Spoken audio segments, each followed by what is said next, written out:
Good morning, everyone. It's Monday, the 29th of October.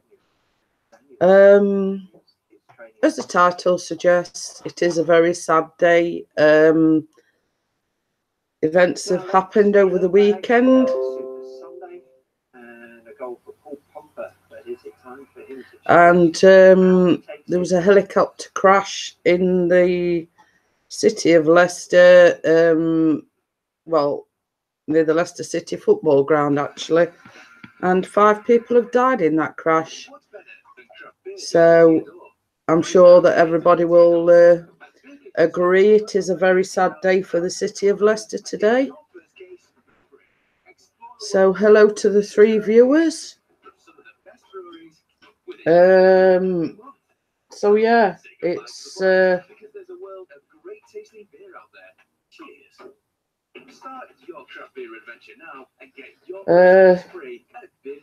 so yes, it's a very sad day all round, really. Hi Keith, how are you?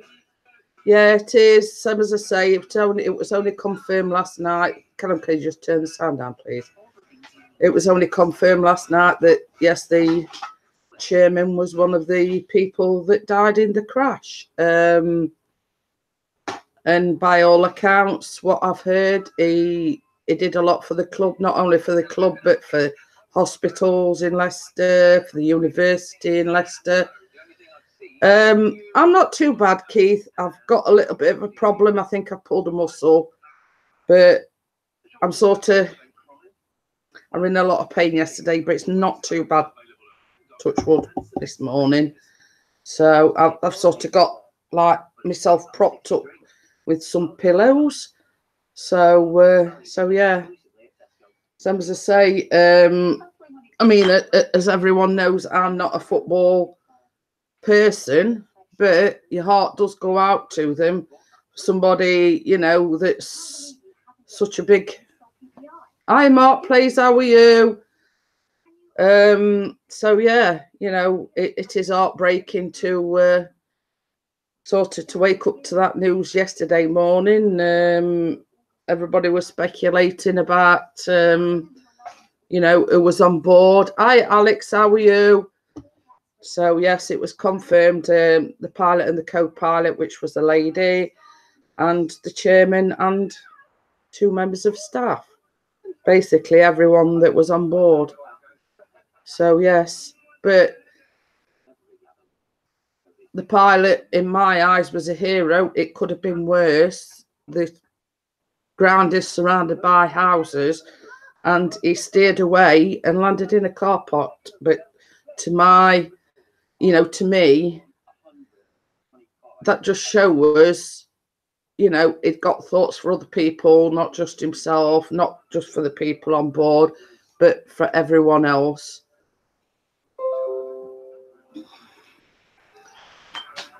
So yes, it's I think everybody, whether they're a football supporter or not, I'm sure everybody feels exactly the same, you know.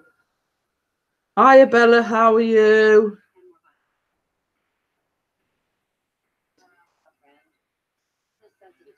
Apparently, Alex, it's still being investigated. I mean, that's basically what it said on the news this morning. The circumstances are still being investigated. She's just come in, Keith.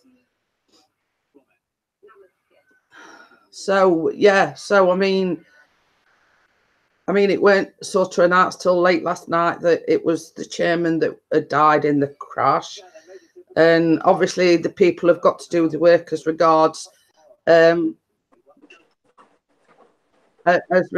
investigating. Hi, Bella. Oh dear, same as I've said, it's been really, really tough weekend, hasn't it? Oh God. Horrible weekend. Yeah. It's and I've just been saying as well, I mean, not to sort of take away from the subject, but I think I've pulled a muscle in my back or something. You know, like my ribs right back. Whew, I were in agony yesterday. It's not so bad now. It's just like niggling, if you know what I mean. I'm like all propped up with cushions behind me, look. So, but yeah, I mean, you know, it's not a case of you have to be a football supporter to, you know, to feel the pain. No. You know, it's terrible, you know. And then there's been the, it's like since about Thursday or Friday, there's been a lot of things going off. There was a lady in America in the nursery. And then there was the shooting in the synagogues. It's, you know, you sit there shaking your head and thinking, what's up with the world? And a person had an heart attack as well. So if it's not one thing, it's another sort. Oh yeah, what's his name had a heart attack, isn't he? Oh yeah, Glenn Hoddle. Glenn Hoddle had a heart attack. It's been a rotten weekend. Yeah, it's honestly, it's like sometimes there's just blocks of time when it seems like horrible things are happening. Yeah, it's like every time you turn the news on, there's more bad news, isn't there?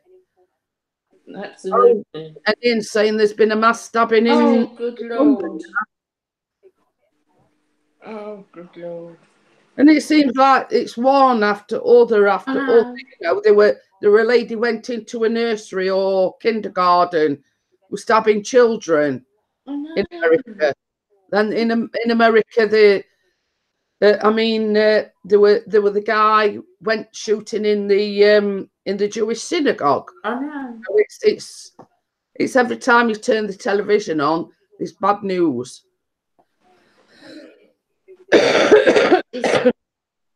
It's horrible. It seems it does come like that, though. It seems to come in like a clump of time. Yeah. And all these bad things happen. Yeah, I mean, plus as well, there's been all these bombs delivered to, you know, certain people in America as well. You know, it's. I know. You know, I mean, you sit there scratching your head thinking, well, you and I, as a normal person, wouldn't ever dream of doing anything like that. But you sat there scratching your head thinking, nah, who'd do such a thing? I know. So did Ian want an invite up today, or did Keith want an invite up? It's all right, Callum sat there waiting for his handset to his. Well, yeah. Your school, Callum, is it still half term? They only broke up Friday. Oh. Thursday. Yeah. Thursday. Well, you tell you off then. Because the kids, our kids was off, like, not up here, but Becca, our two was up here last week, you know. Yeah. Well, you see, they broke up Thursday. But Callum had to go into school Friday to catch up on some coursework. Why not have both of us up? Well, that's what I meant. Stand the pace. That's what I meant. Did Ian or Keith want an invite up? I didn't mean either or. I meant. It's far too much for this quiet little girl. Two of you. But yeah, and Chris is not alone today. Is it what? Week starts back today. Oh, right. But I didn't have to get up this morning with Callum being off, obviously. So Chris is big enough and ugly enough to get up and sort himself out. So, but he likes it when Callum's off, because when Callum gets up to go to school, he never shuts up. If you know what I mean. Callum never shuts up. So Chris will always say, oh, thank God, a bit of peace and quiet. You know what I mean? He because he could come down, he can get his coffee and sit in peace and quiet. Oh, talk of the devil.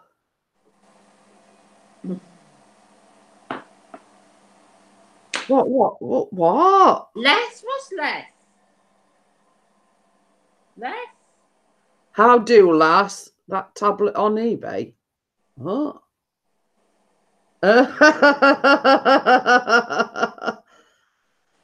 What's he on about? I haven't got a clue. I mean, that one I can't translate because I don't know what the heck he's talking about. I keep eating fish cake. Oh yeah, it were betting on it.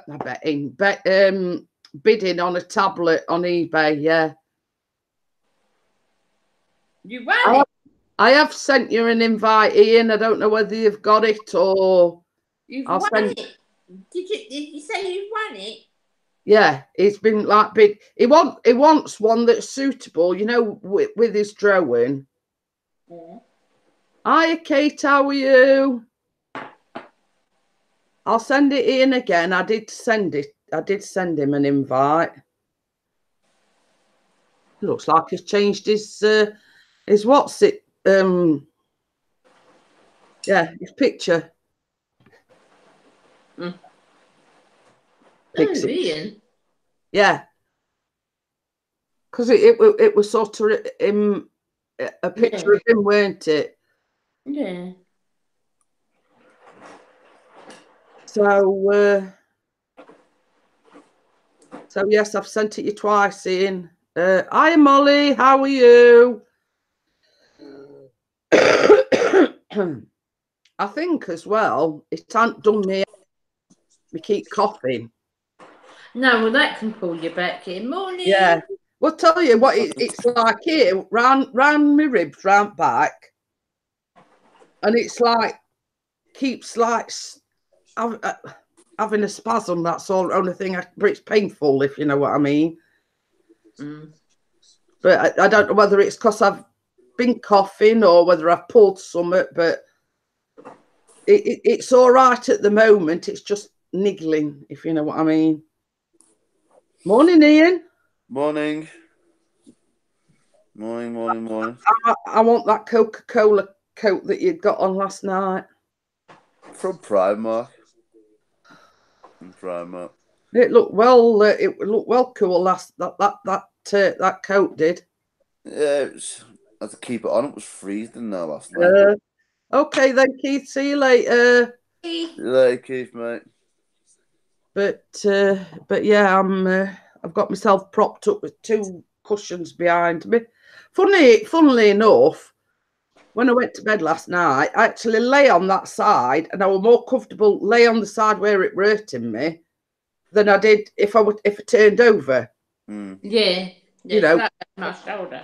Hiya, Stephanie. Right, so Steph. I'd either got to. I mean, like last night when I was watching you, Ian, I was lay sort of flat on my back on the sofa. Yeah.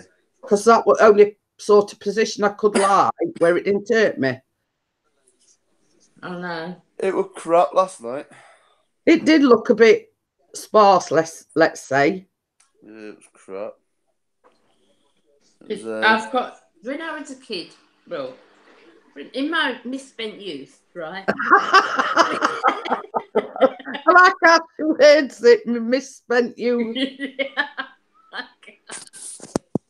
That song by Andy Williams was very popular. Yeah, can't take your eyes off you. Yeah, but we just when you sing it, every time you sing "you," change it to "it." Just the word "you" to "it." So sing the song as it is, but change it to "it." That's what we used to do. I'll try that one next time. Yeah, Stephanie says that's such sad news. Yeah. But you know, same as I said, I think the pilot should be hailed as a hero because it could have been worse. Well, I spoke to Chris last night about it, and Chris was going, "No one's died on it, though." And I said, "Well, Chris, someone's got to have died on it." Yeah, it were an inferno, and I said same thing to him. I says, if you've seen the photograph, you know, the video footage of it, it were ball flames. There's no way that anybody has survived that. No, it's not that. It's for starters, it had to take off. So for the plane to take off, somebody has to be driving it, right? But you know, I mean, they didn't announce the news till last night about 10 o'clock. It was before that on Sky News because I messaged Chris. It was about 6 o'clock. It came up on Sky News saying that. Well, I mean, I don't watch news, so you don't see. It was actually yesterday morning. It come through properly because I seen it and I sent something out to Chris, and Chris went, "Doesn't make sense here because nobody was on it." And I said, "There was." He said he was on it. His daughter was on it, and there was 5 other people. He went, "No." He said on Sheffield radio. He said they told me that there's no one on it, and I said, "No, definitely was me." And it had gone through yesterday, but I think it just started circling last night, didn't it? Yeah. Well, apparently, according to the news, what I've heard, the pilot, female co-pilot, him, and 2 members of staff. Yeah. And one of those was another lady. So I mean, I don't know whether it's his daughter and his son or who, but it just said members of staff. Yeah, on the one I sent Chris because I screenshotted it on Sky.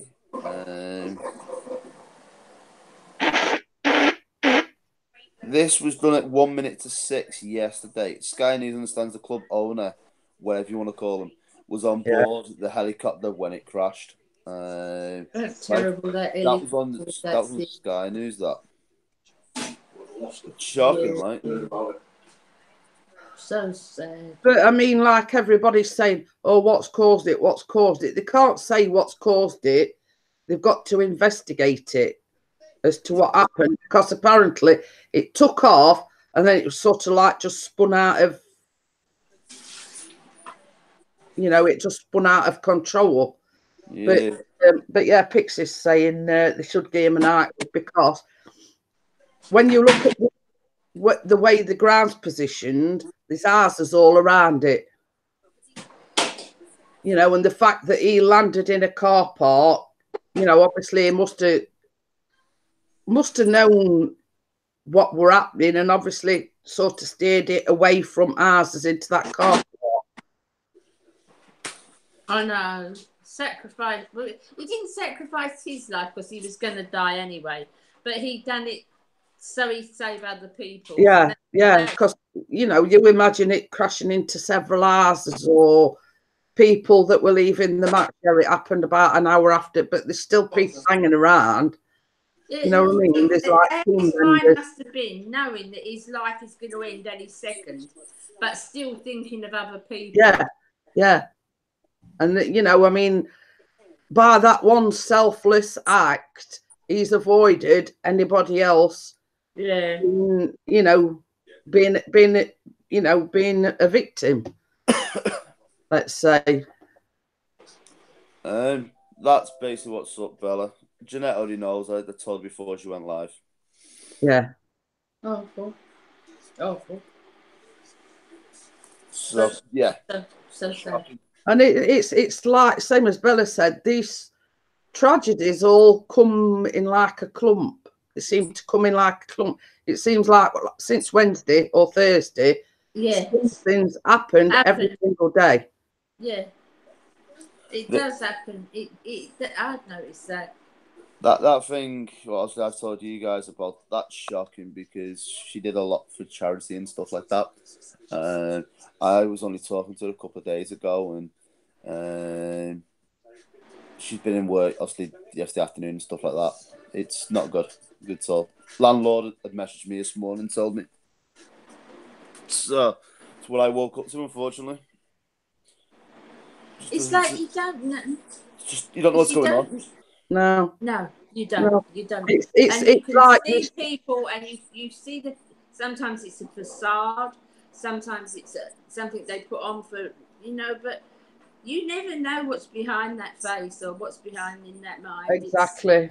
And I know that for a fact, Bella, because I've been there. I've been in that same position. You know what I mean? I think we all have recently. It's a case of, and then you get people saying, well, you know, pull your socks up, pull yourself together. You know what I mean? You get this time and time again, but people have got to be in your shoes and in that position, if you know what I mean, to understand what your mind is thinking. Yeah, exactly. Yeah, exactly. I think You know, I don't think enough is. I don't think enough people see that. I don't think enough is spoken about that, or and I think we all need someone that you can. This is me, shit and all. If you know, sorry. Yeah. Do you know what I mean? That you can. I mean, this is the thing. Me. Everything, you know. There's not a lot of people that we can say, okay, I 100% let go with you, and this is who I am. Yeah. Do you know what I mean? Yeah. I mean, it were announced this morning that Chancellor's going to plough £2 billion into like mental, you know, mental health issues, etc. But the fact of the matter is, I was watching a program the other night, right? And it wrote, I think she was only about 18 or 19, and it was like it's like following the ambulance service, right?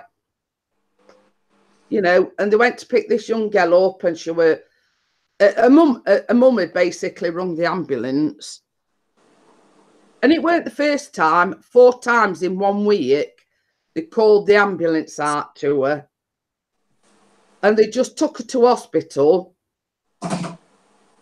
And she kept saying, "I need to be sectioned. I need to be sectioned." But they sort of, you know, on your way sort of thing. And 4 times they had to call ambulance. They were trying to get her into like a, not an hostel, like a, like we've got down the road, the Signet Hospital. I know what you mean. That is specifically for teenagers, like from a range of like schizophrenia, eating disorders, depression, etc. There should be more of them places all over the country, if you ask me. Right, Alexander, on Saturday evening, Leicester City Football Club, the chairman and 4 people was on board an helicopter that crashed. So basically everyone perished. And it was the chairman of Leicester City Football Club. And basically the city of Leicester is in mourning today because of the fact. It's definitely one of the most interesting things someone has told me about mental health was it's, yeah, I've heard that a lot. I've heard that a lot. It's all in your head. But people don't know what's going off in your head. No, they don't. Precisely. You really don't. People, you know, people don't know what's going off in people's minds as regards that, you know. And it's like myself or Ian or Bella or Baz, people, unless they walk in them shoes, don't know what you're going through on a daily basis. Gets me when people turn around and say you've got to snap out of it. Yeah, or pull your socks up, or you know. That's what annoys me. But you know, I mean, the NHS isn't just for people with injuries. Yeah. It's also should be catering for people with mental illnesses. And to me, a lot of this mental illness is brushed under the carpet. I think a lot of the, because I've been sort of studying this quite a bit, because I'm interested in all this stuff, and I think personality disorders are dealt with, things like bipolar and narcissists and things like that. I think they're all catered for, but I think depression and anxiety, I don't think those sort of things are catered for. But you see the thing as well, Bella, I mean, if you were to go to your GP, they think by giving you tablets that solves your problem. No. And it don't. No. They think they can, you know, I'll give you a prescription for antidepressants. Well, for a start, personality disorders are, you would never, there's not a tablet in the world that could cure them. Yeah. But certainly depression. You've got to look at Paul. I know. You know what I mean? Yeah, it's true. We've got someone at the top. Paul, you got Jackie. Got 2 people at the top of our court who've got bipolar. Mm-hmm. And there's 3 police cars to get him Saturday night. 3 police cars. Calm him down. To calm him down. He was just absolutely going. When they go in a rage, it's a real rage. Yeah, yeah. I mean, it's same with schizophrenia as well. Well, I think bipolar used to be called schizophrenia, didn't it? Well, I think bipolar is like a manic depressive. Well, schizophrenia is like hearing voices in your head and etc. Oh, is it? Oh, right. Yeah. Oh, right. No. But, I mean, Chris used to be a carer, and he got this patient, let's say, and he was schizophrenic, and he got several other problems as well. Now, they're only Chris and this other guy could calm him down, could talk him down. Yeah, yeah. And he were like 6 foot odd. He were a big strapping lad. Yeah. But it got to a point where, I mean, he were a resident in the care home, but it was specifically for young adults, let's say. Yeah, yeah.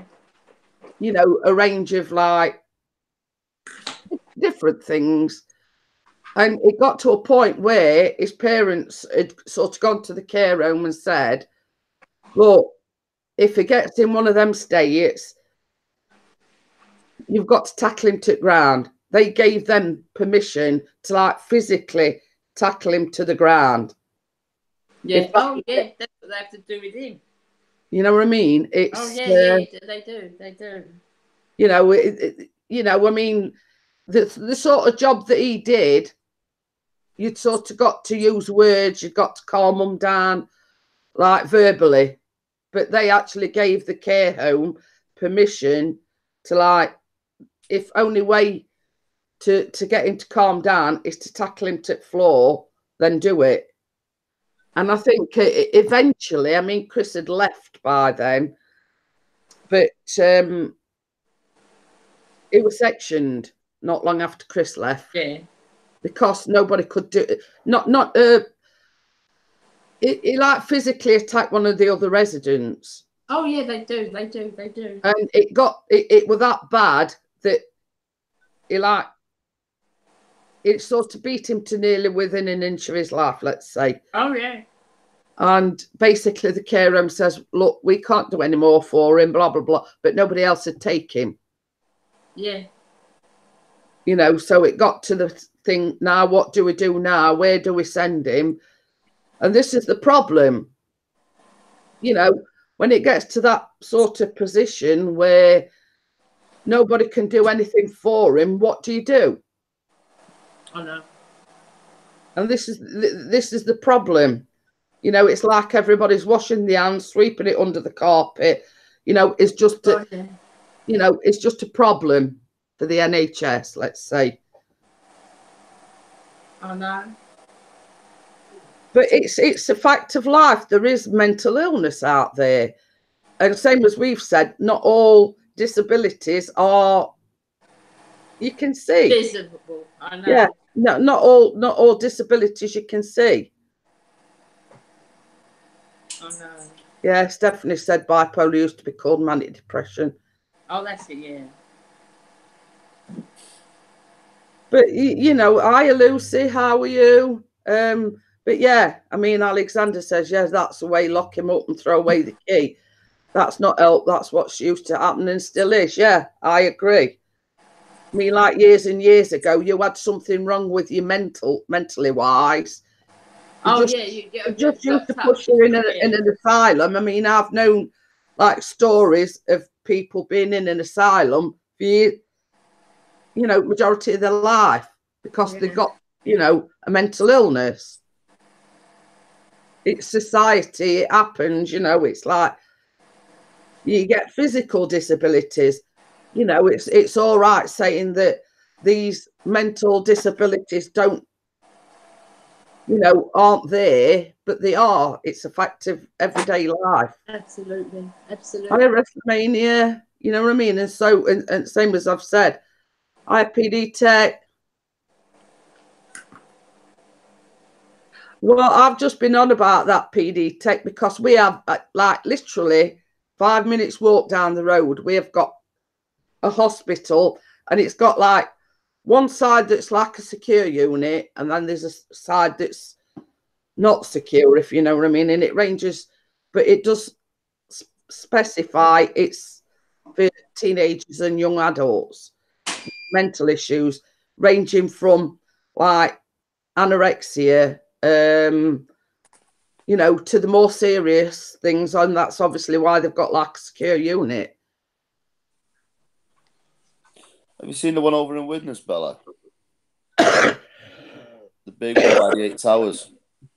It's like a prison, isn't it? That's the same. Well, you see, if you look at this, Ian, if you look at it, if you see it from the main road, it just looks like what I'd call like a block of flats. It's nothing, it doesn't look like a hospital. And if it weren't for the sign at the end of the road saying Signet Hospital, you wouldn't know. I mean, to look at it, you wouldn't think it was a mental facility, let's say. Yeah, yeah. It's we have got one here, and it's what did Hollands Park used to be called? It used to be called something else. It did, didn't it? I know. Yeah. And they pulled that down and they built Hollands Park. And Hollands Park is really modern. It's a really modern hospital. You know who works in there? Did you? No, who works in there now? Oh. My fucking psycho ex. Sorry for the swearing. You're joking. That's where she works now and then on the agency. Good Lord, she's the last person I'd put in. Oh my God. But yeah, I mean, you one would do yourself in when you went in, you would when you come out. It's like this. I mean, it's like when Chris used to work in the care home. It got to a point where it was stressing him out to a point that I've got to do something different. I mean, how can I put it? There weren't a single day that went past where he weren't either spat at, bitten, kicked, punched, you know. And it does take a toll on you. No. Of course it does. Come on. I get that on a normal Wednesday and Sunday night, and it takes its toll on me.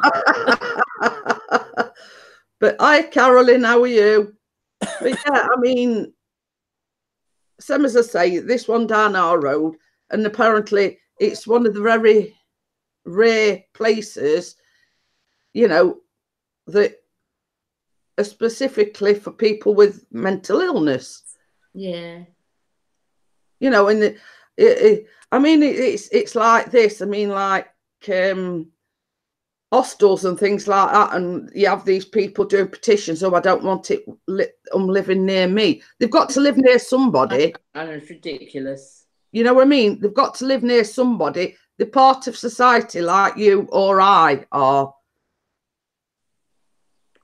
Absolutely. Yeah, Alexander says that's all they do, give you tablets and hope it goes away.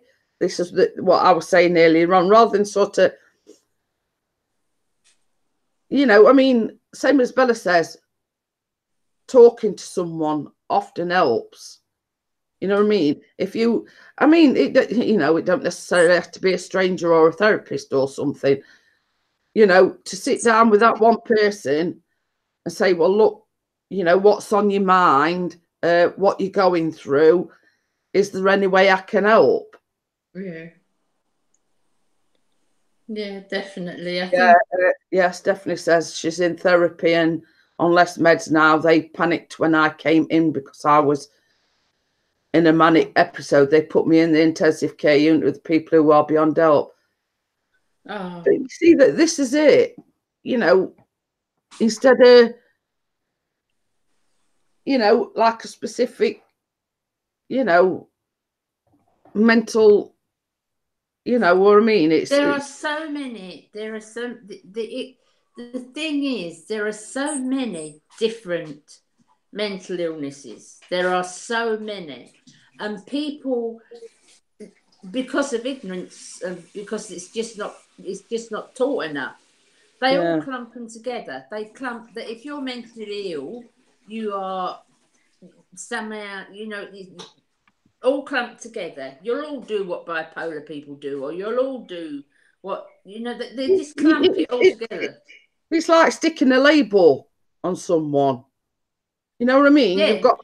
You've got if you're bipolar, you've got to act this way, or if you're depressive, you've got to act this way, or if you suffer from anxiety and stress. You know what I mean? There isn't a certain way.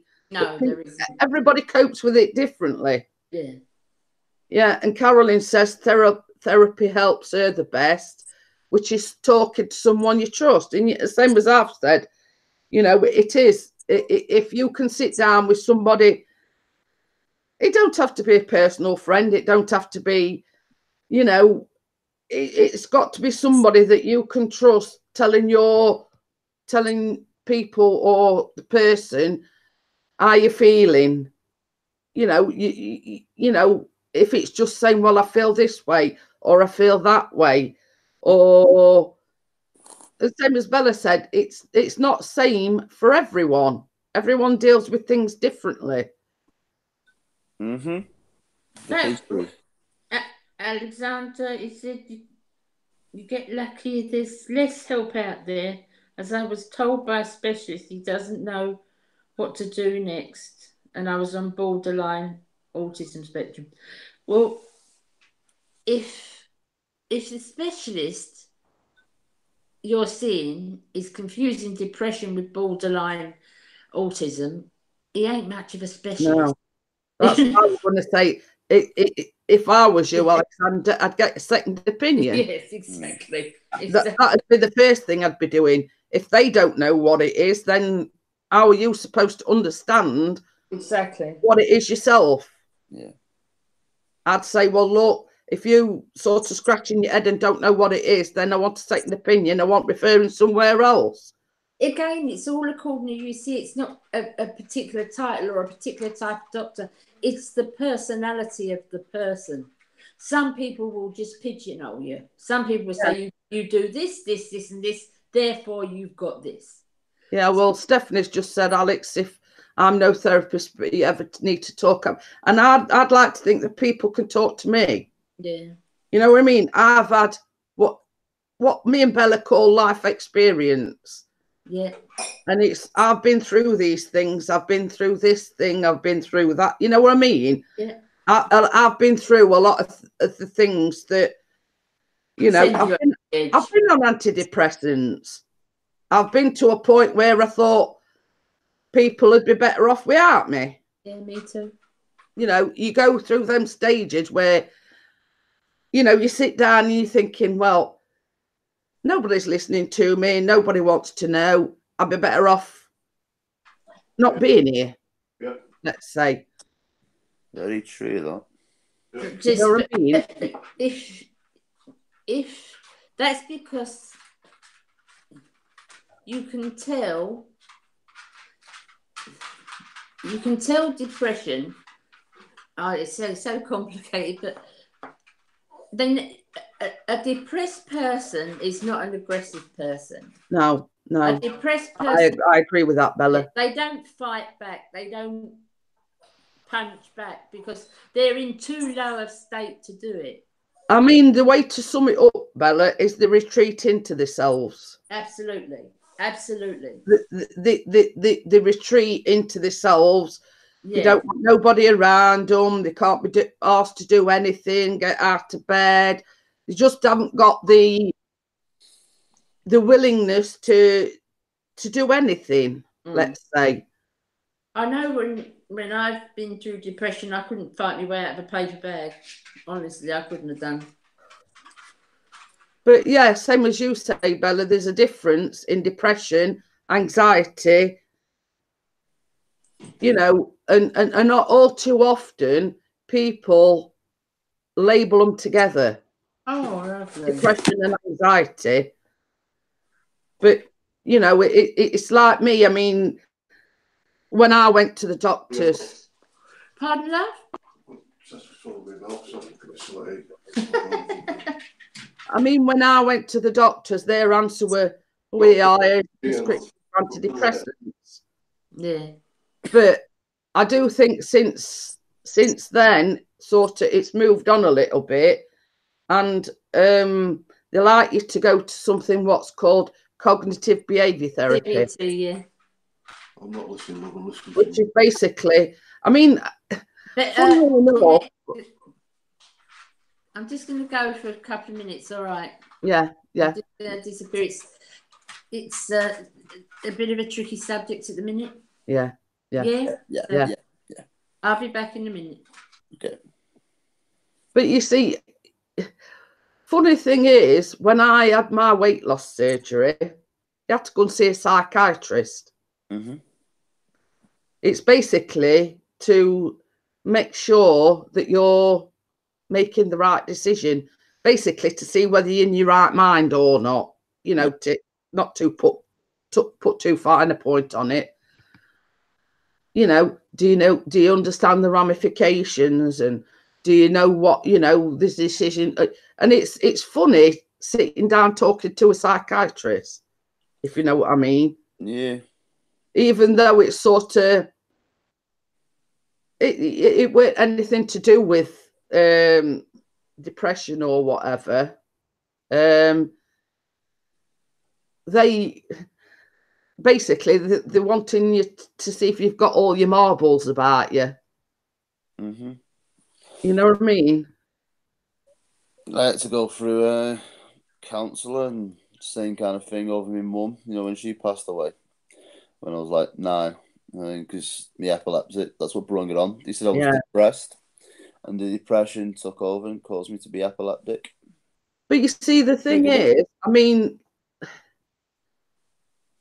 going back to that day, I mean, people think that being 8 or 9, it was unknown for people that young to suffer from depression. Mm-hmm. You know what I mean? And this is what I'm saying about I'm sweeping it under the carpet. You know, oh, it's ridiculous, an 8 or 9-year-old suffering from depression and anxiety.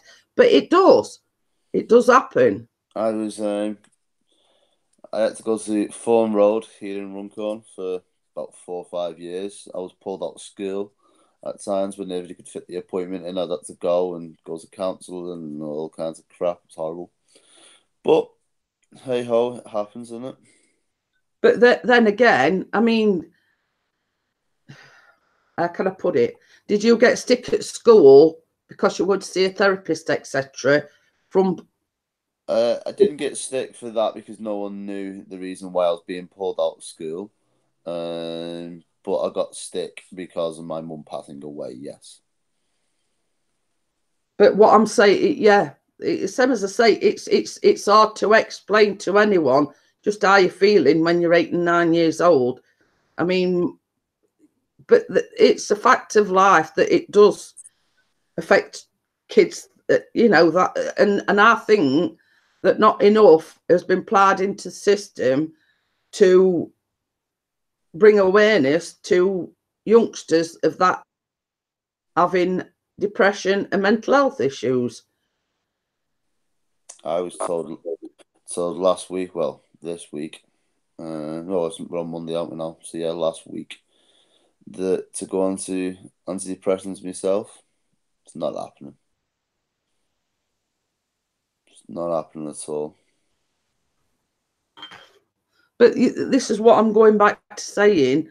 They think they can just throw tablets at you, give you antidepressants, you know, problem solved sort of thing. Yeah, that's pretty much the attitude I got. Was, well, we'll just give you this, and you know, medication or tablets solves all. Basically, that's, you know, that's what I find a lot of the time. They think just shove a prescription, you know, at you, and that should solve everything. But they don't tell you that it's hard to come off them antidepressants. Yeah. Because they are very addictive. Yeah. Alexander. It's just no. I don't want to go into it, to be honest. Yeah, Alexander says a person knows their own mind, but sometimes you just need that advice of what if I do this or that, and what would happen half the time. There's no help out there. But I agree. There should be a lot more people that you can sit and talk to. You know, trained counsellors, etc. So yeah. And we didn't have the snow, by the way, changing the subject. Yeah, I was going to say. I didn't. Well, it said it on the news anyway. It was going to be Scotland and Northern Ireland. You had a bit of sleet here in Manchester, but I expected because where it come down, it's like where you are. It's over the hills. Yeah, I'm going to say it's lovely and sunny out there today. I mean, it is, yeah, blue skies. It's not cold side, but it's lovely and sunny. It was icy last night. All the cars were iced up. Last night. But so yeah. I mean, some as I say, sort of veering away from the subject a little bit because, some as I say, we've all been there. We've all had the same problem. So yep. Or similar. Alexander's in Scotland. He says no snow here today. So that's Andrew. They said that you were going to get it, but it said it was north of Scotland, Alexandra. So I don't know about you are in Scotland, but it said it was going to be northern Scotland. Which, if it's northern Scotland, it's right up. Yeah. Same as I say. I mean, I think sooner or later, I mean, it's going to hit us a bit further down the line, the snow. But it's been very, very cold. I mean, when I got up this morning, about 2 degrees, so it's not very warm. No, well, last night I finished at midnight. I got home here for about 12:10, I think it was, and all the cars in the street was iced over. They were properly iced over as well. It wasn't just a little bit of ice; they were all white. Yeah. So I don't know how cold it was here, but it was enough to freeze. Well, we live just past Glasgow. Blue skies, cold and sunny, just past Glasgow, he says. Right. But when I got up this morning, it were about 2 degrees, and I thought, well, I'm glad I'm in my nice warm bed. Alexandra, the last time I was in good old Scotland, I was up in a place we call Aberdeen, and then a week later, I was in a place called Fife, which is a lot further away than Glasgow. Aberdeen's like 3 hours away from Glasgow. Oh. So it's right up, like, and you can go even more again, I believe. Because I was going to go and see the bridge out of Harry Potter, which is up there. And that's like 5 or 6 hours away in a car. Oh. So Glasgow, I can get to Glasgow from here in about 2.5, 3 hours. So it's 8 Celsius here. I don't even know what it is here today. I'll tell you what it is here. We have it as 6. It says 5 here. Don't know whether I need to refresh it or not, but it says 5. Yeah, ours says 6, but feels like 4, and it says wind of 4 miles per hour. So it's a good day for flying the drone. What I'm going to say is it's got the sunny emblem here. It says 5, feels like more like 3. It's the same. Yeah. Oh, funnily enough, UV index is very low. Yeah. UV index 1. Yeah, it says that is further up the way. Yeah. But I think a lot of it is. I mean, we've had it's sort of the wind gains traction, and that makes it feel even colder because you've got the wind chill factor and whatever. It says it's -3 in Scotland. Oh wow! I mean, as you know, Chris went out with the drone yesterday. If you'd have seen him before he went, he got long johns on, got 2 t-shirts on, a hoodie, and then his drone seeker's hoodie. Plus, he put a coat on as well. You don't blame him. It were right togged up yesterday. Right, togged up. Don't blame him at all, because it is cold at the minute. Last night was so cold when I was working. I left my jacket on all night, as you know, like the black Coca-Cola jacket. I left that on just because it was so cold in there. It's a leather jacket, you see, so keeps me. Alexander says -1 and fog according to the weather forecast. I was going to say yours is probably more right, Alexander, because I think Apple's only estimated anyway, so yours is probably right. No, that on Apple, I think it's just like an estimate. Yeah, It's yeah. a legit feeling for it. So right, I had to laugh when you were doing the live stream on Facebook on Saturday night about the kids and everything. Did you have to go and lie down in a darkened room when you got home?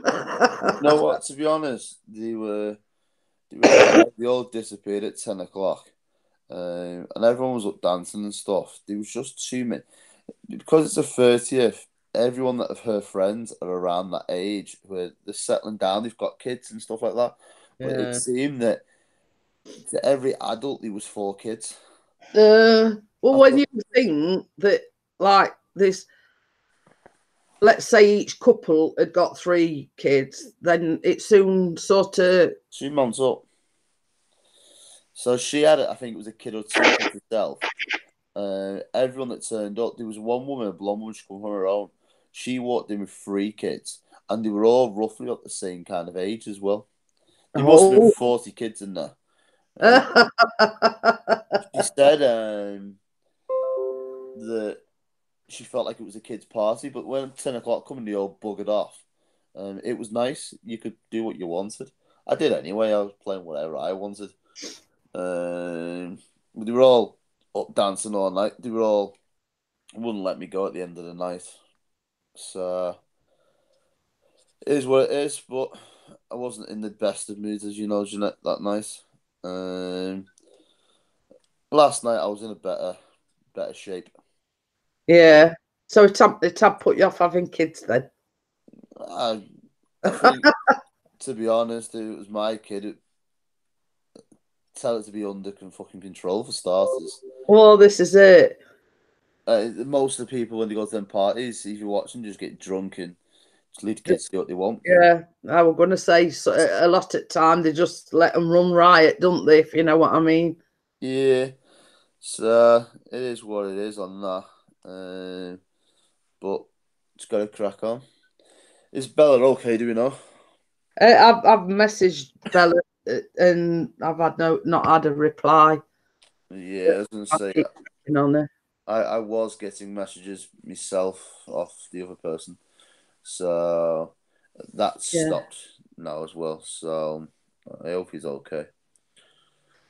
Alexander says 42 and back single again, waiting for my divorce papers. Was told to wait a few years, separated and easy to get a divorce without no hassle. Well, you see, I had basically my ex-husband wouldn't give me a divorce. It you know, so I had to wait it until, you know, because I sort of cited whatever you call it, reconcilable differences or whatever, or unreasonable behaviour, blah, blah, blah. But he sort of, oh, well, you know, he denied everything. And I'm not getting a divorce. So that was that. So, but after time periods, you know. They've got to now, isn't it? After about 5 years, if you want a divorce of doing that, don't they automatically do it now? Yeah, I think it's 3 years actually. But I think it's like, if you both agree, then no problem. Yeah. You know, if you both want the divorce, you know, it's easy. You sign, he signs, and whatever, job done. But if there's one person like sort of, he wouldn't divorce me. Yeah. So basically, you know, if you wait a certain amount of time, you can file for divorce, and it goes through automatic. Yeah, for it. So you know, it's Alexandra, I wish I had one like that, but mine's just a psycho. Just saying. Ian's got the exact opposite. I mean, she not leave him alone. Literally, that's all she done Saturday. That's why I was like I was on Saturday. But I knocked my phone off yesterday and went on to. I say knock your phone off. I knocked all the notifications off, so if I got a message through, I wasn't getting it. So if I didn't check, I didn't know it was there. Yeah. Well, that's what you have to do, though. Sometimes, if you know, in your situation, if that's what you've got to do, then that's what you've got to do. It's sort of the constant barrage. You know, it's yeah. You know, it's just for one day, just leave me alone. Just don't just don't bother me. You know what I mean? I asked her all the time. I said, don't bother me. I need a break. Don't bother me. And she's just constantly there harassing me.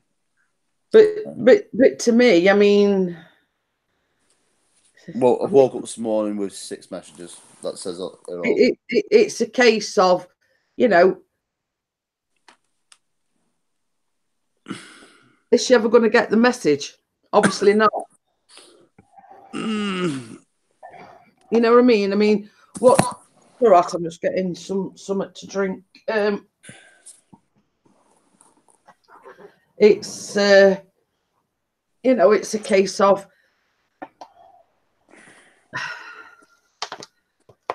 I mean, it's Alexandra, when we were about a minute ago, when people say it's easy enough just to do that and say, I hope you're okay, change your phone number, right? When your phone number is for a business, it's a lot easier. Yeah, I mean, it's different with you, isn't it? It's not just a phone number I can change just like that. It's me life. I do. Yeah. Just under 300 events a year. With it, everyone's got that phone number, meaning for my business that I run. So it means it's that with everything else. But having said that, Ian, if you were to change your phone number, you'd have to put it on your Facebook. Yeah, you'd still have to advertise the fact that you've got changed your number on your business page, on your website, etc. So then she'd find it out anyway. Yeah. So I'm just in a rolling circle with it. So the minute you put it up, and the problem with the job that I do and the business that I've got, it's not hard at all to find my number. Yeah.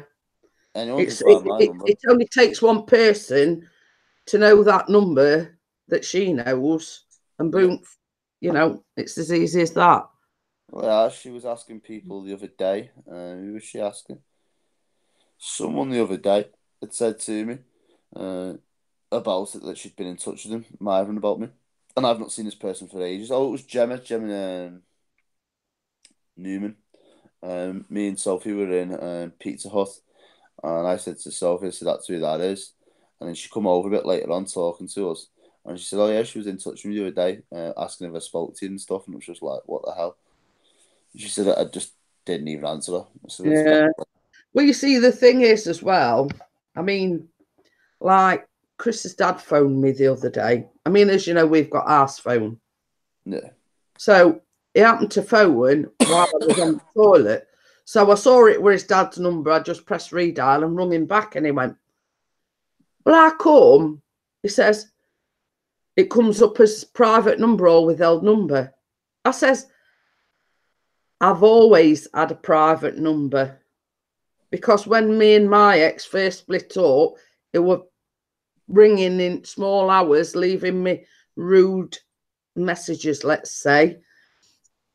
And ever since then, I mean, I hadn't got a telephone number, so obviously it just rung directory inquiries or whatever to find my number. Yeah. So ever since then, I've had it ex-directory and I've had my number withheld. Yeah, sure. And problem solved, you know what I mean? But that's the arse phone number. It's I've blocked her number, but what she does, the minute you block somebody's phone number, if you put 141 in front of it, it goes through with no caller ID and she can still get in touch. It overrides the block number on your phone. Yeah, yeah. I mean, there is like, let's say, for instance, I wanted to call somebody from our phone, Yeah.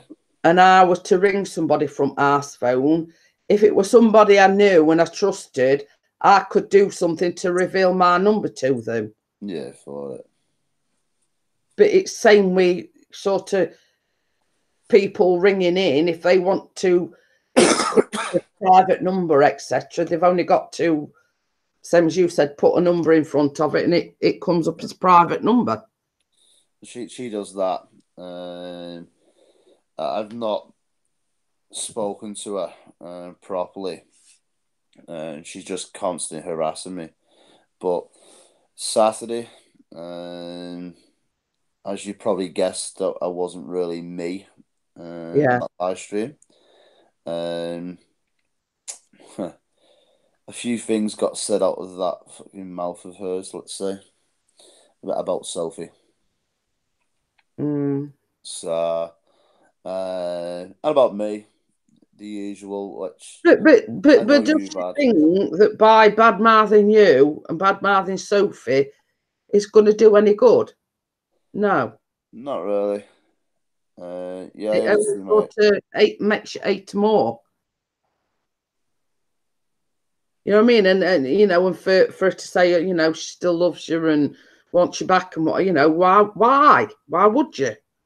Yeah, I'm lucky, Alexandra, because I don't have any kids at all with her, or I don't even have any kids. But I'm not married to her either. She's just a psycho that just wants me alone. We're capital P, actually. Yeah. I mean, in that respect, you're lucky in that there weren't kids involved. You know what I mean? Yeah. You know, sort of looking at it from at your point of view, from your point of view, if you've got kids with her, then she'd have that forever hold over you, or some sort of a hold over you. You know what I mean?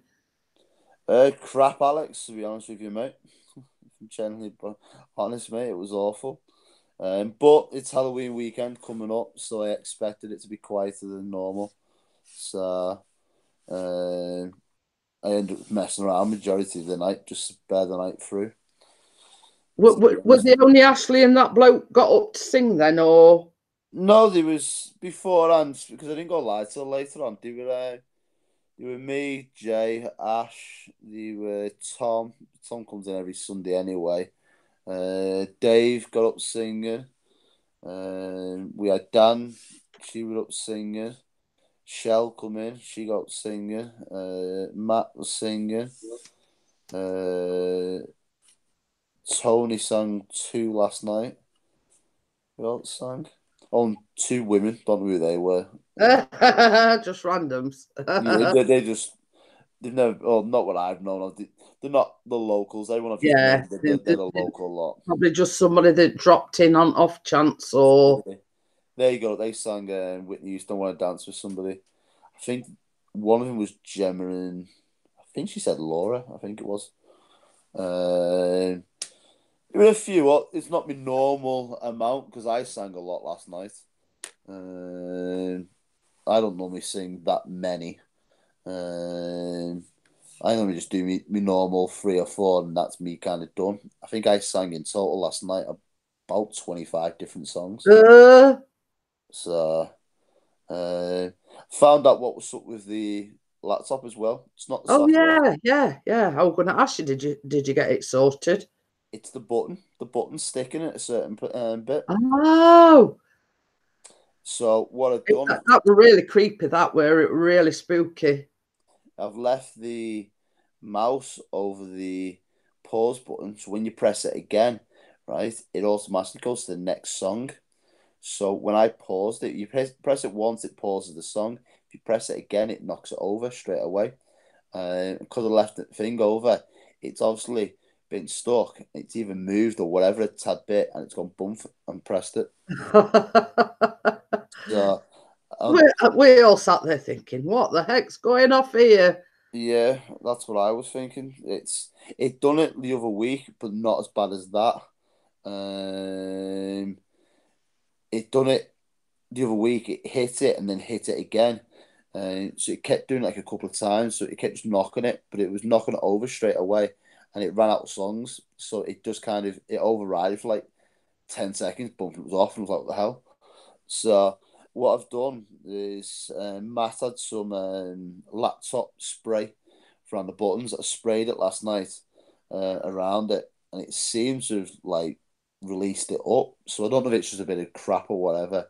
Yeah, I mean, when you sort of out doing gigs and whatever, you get all sorts. You didn't drop any fish cake bits on it, did you? No, I never have any like the food next to the gear when I'm eating it. I always move away. I'm always sat down away from it. So there's nothing like that, and I always wash my hands before I touch any of the gear again. It So could be just. It could have been dust or anything, Ian. It could, I mean, you get like these particles floating about in air, and I get a lot of dust because it's electrical gear. I do get a lot of dust going through it. But I don't know what was going on with that. Yeah, you were lucky then, as it's the kids I feel for because I'm trying to get contact with my children. There's a new law coming in Alexandria if you're a fella that she can be prosecuted if she's not letting you see the kids. yeah. We So, see when I split up with my ex, that was one of the problems because I left without the kids because I got 3 kids, and he knew the kids were my Achilles heel, if you know what I mean, and he thought by refusing the kids access to me that it'd make me go back. You see, yeah, but I stood fast and said no, but yeah, I mean, that would have been a good law when we split up because I've not seen my kids for 15 years. yeah, I remember you saying that. So, It's like he's turned the kids against you, isn't it? Kind of. yeah, I mean, this is just the mentality of him. First person he phoned when we split up with my mum, and we're telling her all these, I remember you saying that. Lies. Yeah, basically. Same as what my lovely ex has done, didn't she? She went straight over to me, to my dad, didn't she? But it seems like, how can I put it? The mentality of it, if I can't get to you, I'm going to get to somebody close to you. I've lost all my family, as you know. Well, my dad's an idiot anyway, but I've lost a lot of family now because they've took her side or they've think that she should still be in touch with him or whatever, right? So I've had to make a choice, which was me or her. So it's just sad, really, which is not Yeah. And people. Alexander says she hasn't got the kids; they're in foster care. But you'd think if they're in foster care that they'd give the custody of the children to him if they've been put in foster care. Yeah. Okay then, Stephanie, she says, I think I'm out to get off here and maybe see you later, guys. Okay then, Steph. See you later, Steph, love. Yeah. But I mean, you'd think in that sort of situation, if they're going to take them off the mother, the next best thing, so they won't have to go into care, would be to let the father have custody of them. Yep. Just idiots. That's all it comes down to. It's sad how it is these days. It's very sad, actually. But it's a case of, I mean, nowadays, I think that if a couple are going to get divorced, the best outcome is to do it amicably, if you know what I mean. Yeah. But in certain situations, there ain't no being amicable, if you know what I mean. That's the best situation for the kids. If the parents split up, but it don't always work out like that. No, it don't. It's what these some right idiots out there. So look at her with me, how she is. She just instead of being civil and just leave me alone, she just wants to make things mayhem, doesn't she? Yeah, yeah. I mean, it's a case of, you know, you did nothing wrong. She was in the wrong. Take it on chin and admit that she were in wrong and blah blah blah. Yep. You've moved on. End of story. You know.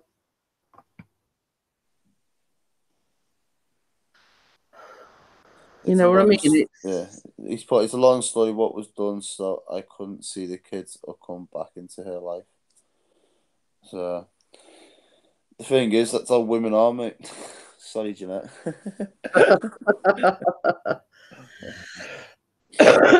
Yeah, but I mean, you sort of know my attitude, Ian.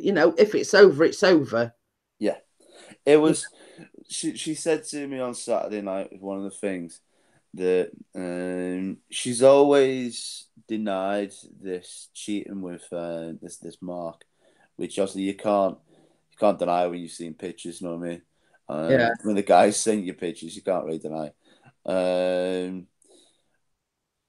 She then turned around and said on Saturday night, just before I was setting up, that she'd actually had an affair with 8 different fellas. Oh, Gordon Bennett. But as I said to Sophie, is she just saying that to try and see if it'll hurt me or whatever? And because I just turned around and went, and what? Not really asked. It's gone past the point where you don't care anymore. Yeah, pretty much. That's what I was pretty much saying. I was just like, I'm really not bothered at all. I couldn't care less. I hope it was fun for you. You know what I mean? So that's literally how it was. Yeah, it's hard to put your mind how they come to these thoughts, if you know what I mean. It's hard to work out the mentality of it, let's say. Yeah, but what did she think she were going to gain by telling you that? Yeah, she's now like saying stuff like, what was it? I'm not good enough for anyone, so Sophie will get fed up with me. She'll go and cheat on me because that's all I'm good for. Bit of free holidays, blah blah blah. So Sophie knows the state that I was in. Yeah, on yeah. Saturday night, like. Alexander says, Ian, did you catch her or did she do? Basically, what he's just said, Alexander, was the guy that she was cheating with actually sent in pictures. The guy, so, it's no denying the fact. She thought he didn't know anything about me, Alexandra, and he had a missus as well. My ex sent his missus, I think still now, I think they're back together, where I don't know, messages. So he thought he would pay the compliment back for her and went and told me, but sent me messages of her doing things and stuff like that in the house that I lived with her. She denied it. She still did deny it to a degree, and then now she's admitted it, to be honest with you. So that's the short story of it. Yeah, it were a tit for tat thing. Yeah. So, but she didn't know he knew anything about me, and all along he knew about that she was with somebody. So both bad as each other. Yeah, by the sounds of things. Yeah, both bad as each other. At the end of the day, I do appreciate and I've got a lot of respect for them as for telling me, to be honest, because some guys wouldn't have told me. So I'm happy that he did tell me. I don't hate the guy at all. At the end of the day, if somebody's offering you on a plate and he's not happy, then fair enough. But it is. I mean, when all's said and done, them two did you a favour because you've met Sophie. Yeah, I'm with her, and there's another lady now on I called Sophie. Which, by the way, By the way, got to show you something here. We've got a massive gig with a couple of celebrities been on. By the way, Alexandra, I'm a DJ, hence the name. And this is what she's wearing, and I'll be having my tux on. Oh, yeah, I can remember you saying that. I mean, how can I put this? It's like your ex is the beef burger and Sophie is steak, let's say. Well, she is. But, yeah. She really is. She's, But, I mean, you know, I mean, going back to my story, Alexandra, I mean, my ex was physically abusive to me, were verbally abusive, he were mentally abusive, and his like last words were, "Oh, you're too fat and ugly, you'll never meet anybody else." And 4 weeks after leaving him, I met Pixie, and we've been married 15 years. We've been together 18 years this year. So, you know, that sort of proved him wrong, and that's what I keep saying, you know. 4 weeks after leaving him, I met my husband that is now. talking to Sophie, she's just commented on my status now. She's in work, so she didn't see what's gone on this morning. So Alexander says his wife cheated on him and moved the guy in the day after he left. I can't say anything on this one, Alexandra, and when I tell you his next bit, obviously you don't know me, you don't know the ex like that. I do live with my new partner. I did move in with her pretty much the week of me leaving my ex. People thought I was having an affair with Sophie.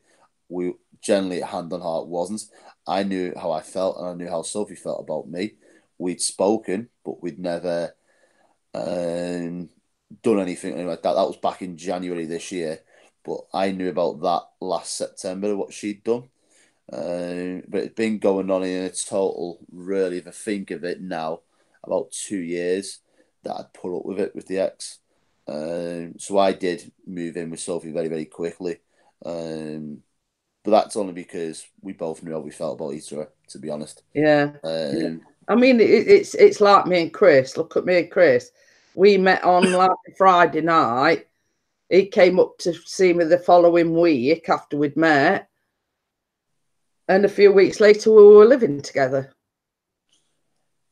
Me and Sophie, well, Sophie was that person.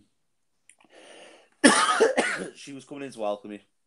So I've known Sophie since she was 18. She's now 25. Because I'd done her friend's 18th DJing for it. So we knew of each other and stuff like that. Become really, really good friends. And she knew that there was something going on with me in September. And I opened up to her and said, this is what I know, but I don't know what to do. So me and Sophie become really, really good friends because she was that person I could turn to and talk to. Yeah. I had nobody else to talk to about it. So there was that. So me and Sophie was very, very, very, very close. And I didn't tell Sophie until over Christmas really how I felt. And I'd felt like that for a while towards Sophie. Coming up to Christmas anyway. And I told Sophie anyway, if she wasn't on the scene as around, I was walking from Carol anyway. Yeah. I mean, it's nice if you sort of with friends before you got into a relationship because you get to know that person, if you know what I mean. I fly monkey. It's again where there was a lot of people that accused me and Sophie of having some form of affair, and so it wasn't. Hand on heart, and I've said this more than once. I wish I had done, because then I could have been blamed for something that I'd actually done for starters. But then at the same time, I always said to Sophie, me and Sophie could have easily done, had a little affair or whatever. My fucking throat's killing me. And when me and Sophie very first got together, I said to her, I didn't want to do anything. I said, because I didn't want to be as bad as her. Yeah. Hand on heart. In effect, it were sort of you stooping to her level. Yeah. But you've got that respect for Sophie, knowing that the fact that you were still in a relationship. Yeah. So to speak, let's say. And so Sophie will sit there and open tell you, it was like that. I wouldn't at all, because of I didn't want to be Carol, to be honest. Yeah. And that's how I see it, as I didn't want to be her. She'd done it to me, and I thought, no, I don't want to stick to her level and be just as bad as her, because then that's all I am, is just as bad as her. So, but I mean, it is nice that you actually got to know one another before venturing into a relationship. Sophie showed me a picture when she was 18. She said, this was Hayley's 18th. I said, I know it was. I said, look at the picture.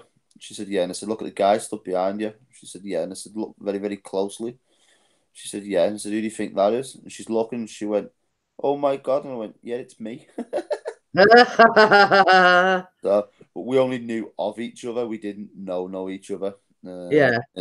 I knew who she was, because the estate that I grew up on is 2 minutes away, just on the other side, back of the house here. And she's lived over here all her life. So it was that we've known of each other and say hi in the street and stuff like that. Her mum and dad used to go and watch my dad DJ and stuff like that in local pubs and stuff. So we've known of each other. Just the time was obviously right. Yeah. When it was. Before you made the connection, so to speak. Yep. So, and Sophie's been through the same crap as I've been through. With her ex-partner, who actually I've not told her yet, because I think she would be a bit miffed off about it, but he turned up last night. Oh dear. Celebrating his engagement with his bit on the side that he was cheating on with Sophie. Oh. Because Sophie went through the same thing, didn't she? Yeah. I mean, I mean, really, you don't want to. I mean, she, obviously she wouldn't be bothered, but I don't. No, but it's a case of, do I tell her? Do I not tell her? You know what I mean? It's a hard sort of situation to be in. If I don't tell her and somebody else tells her, well, why didn't you tell me? So, you know what I mean? It's a bit of a difficult position to be in. Yeah. Alexander says, I put up with mine for 14 years, and I got to the point I didn't know who I was anymore, and I was like in a world where I didn't know myself anymore. Yeah, I mean that's the best thing to do, Alexander. If you're losing your direction, let's say, it's get out of the situation. If need be, start afresh. I mean, same as I say, when I left my ex, I came away with nothing, just a few clothes chucked in a suitcase and in a plastic bag. That were it. That were my life's. We'd been married 21 years. That's basically all I came away with. The clothes that I'd chucked in that suitcase. I came away with nothing. And it were, I could. You can easily stay for sake of kids, but so to say, I'd been married 21 years. I'd put up with his physical abuse for 21 years. So how long do you take it? Do you wait till he kills you? And I got to the point where I'd had enough, and enough were enough, kids or no kids. Yeah.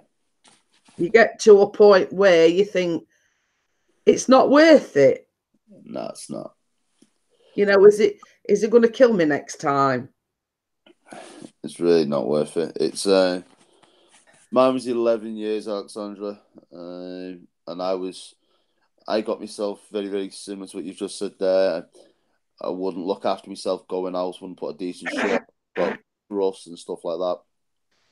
Put a lot of weight on. Always told I was too fat, not good enough. Like Jeanette was saying before, pretty much similar to what Jeanette's had. Still get it to this day, to be honest, off her. That's how it is constantly. Yeah, well, same as I say, I mean, I've told you this before, Ian, you know, he reckons I were fat, I were ugly, and I'd never meet anybody else. Nobody would ever want me, only him.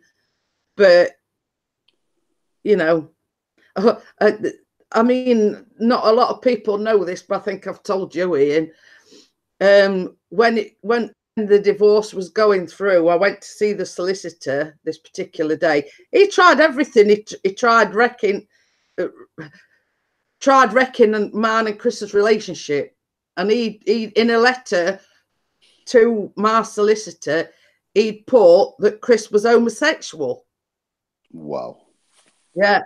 And we sat there, and I mean, Chris went with me, but he didn't actually go in the office. And me and the solicitor sat there in fits of laughter.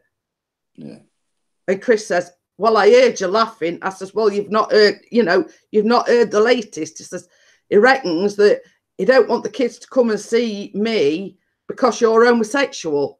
I says, well, you know, if he's homosexual, he wouldn't be with me, would he? Yeah.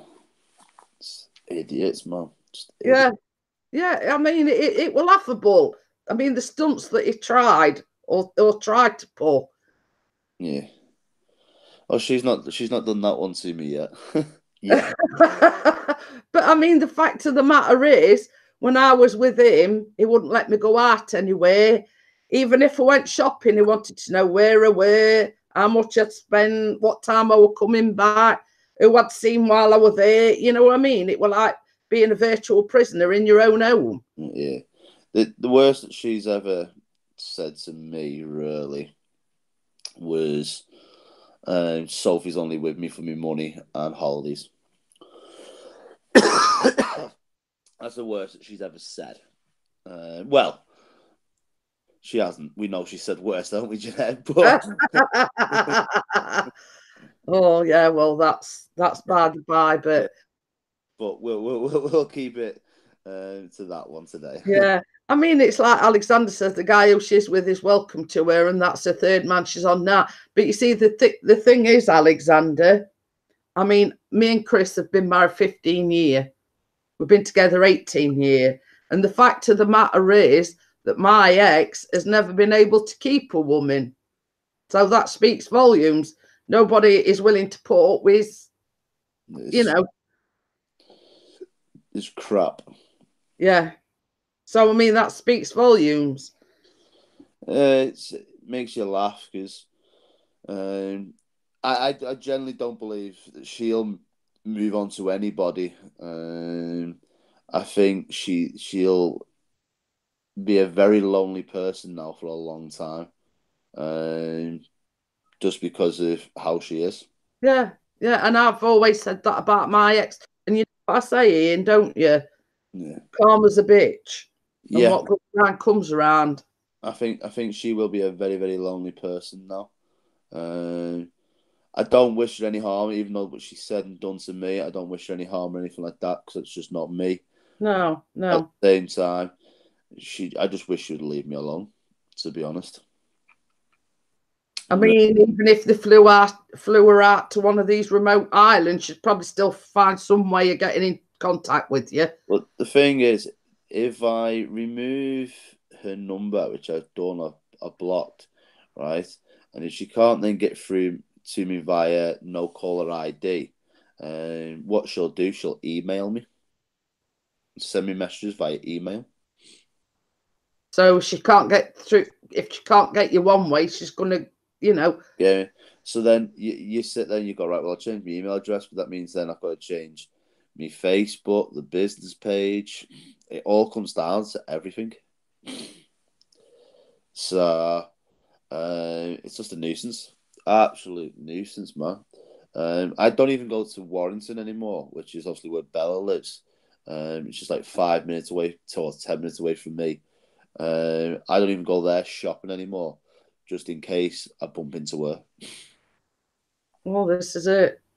So I'm actually staying away from places now, just in case I bump into her. I've got a traipse out to Manchester or Liverpool city centre. Yeah, I Jewish redneck preppers. But yeah, I mean, it's coming to something when you've got to take yourself away from, like, let's say, going shopping or anything like that, just in case you bump into her. Yeah, that's literally how it is. It's absolutely horrible that it's like that. That I've actually got to remove myself away from the whole situation because it's things I've had to do is a joke, to be honest. Yeah. I mean, let me tell you, for instance, I mean, we went to live in Great Yarmouth and that was to get away Yeah. from my ex. But then when my mum sort of had started being ill, made decision to walk, to move back. Yeah. But funny thing is, I often used to see him drive up our street. So obviously he'd heard the news that we were back in that, Yeah. you know, that, because that's where he lived. Yeah. If you know what I mean. But we lucky enough that obviously now we live in Sheffield and he lives in Nottinghamshire. So Yeah. there's no chance of us bumping into him unless, well, I'm going to say, unless he takes front doorstep, but it won't get past front door, I tell you. Yeah. Because he'd end up having it slammed in his face. Yeah. Hi, Foundation Ariel. How are you? Long time no see. She's doing a lot of stuff like going to like places. If I go, say, I don't know, Blackpool, let's say, she's turning up, knowing the fact that when my dad goes or family and stuff like that is. So that's my problem. Yeah. She basically finds out one way or another where you're going to be or what, you know what I mean? Which is sad, right, really. Very sad. Alexander says he's looking for another woman. You'll find someone. It's just when it's unexpected, mate. To be honest with you, and that's the truth. That. Yeah, I mean, take me and Chris for instance, and you and Sophie. Yep. I always say I think I met Chris. It were fate. Yeah. You know what I mean? It were fate that we met. I think You know what I mean? I'd sort of been left my ex 4 weeks and I got cajoled into going out because they kept saying, it's all right moping about us, you know, you're not doing yourself any good. You're going out, we're going out for a night in Sheffield. Yeah. We're going up to this club, you know, blah, blah, blah. You're coming whether you like it or not. And I more or less got cajoled into going out that particular night. And it was just fate that I met Chris in that club. Yeah, same night. Everything happened for a reason. That's literally how it is. And same as Ian says, I mean, it will happen when you're least expecting it. You know, hand on heart, I looked at Sophie. I remember her coming in the first time, and she come in. I remember looking at her, and thinking, "Wow, she's beautiful." You know what I mean? I thought she would already have a boyfriend, blah blah, and all that. And I knew also, like I said, I knew of Sophie. I remember the first time she came in to welcome me. Never thought me and her would be in a relationship together. Never on this earth. And look at me and Sophie. Yeah. It's fate, isn't it? Yeah. Fate together. Yeah, definitely. Never ever thought. She gets you and you'll get her, if you know what I mean.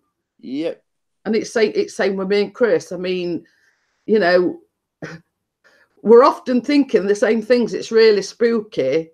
You know, I'll say something, and he'll say, well, I was just thinking that. Yeah. You know, it's funny how, you know, I mean, you haven't been together all that long, but she gets you, if you know what I mean. She's texting me now.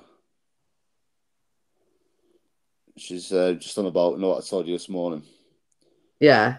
She's wondering if she met her and stuff like that.